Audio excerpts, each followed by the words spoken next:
আল্লাহ তুমি সব কিচ্ছু জানো, হে আমার প্রভু তুমি আমাকে মাফ করে দাও। আমার আল্লাহ বলে, তারপরও যদি তোমাদেরকে আমি মাফ না করি, তারপরও বান্দা তোমরা আমার রহমতের দরজা থেকে ফিরে যাইও না।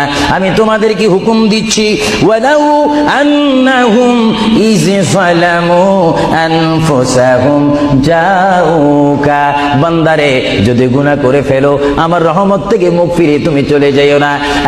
বান্দা, আকাশ পরিমাণ যদি গুনাহ করো, পাতাল পরিমাণ যদি গুনাহ করো, সাগরের পানি পরিমাণ যদি গুনাহ করো, পাহাড় তুলনায় যদি তুমি গুনাহ করো, আমার দরবার থেকে তুমি নিরাশ হইও না। বান্দা, আমি তোমাকে একটি রাস্তা পাঠাই দিচ্ছি, একটি পথ তোমাকে আমি দেখাই দিচ্ছি। সেই পথটি কোন পথ তোমরা জানো?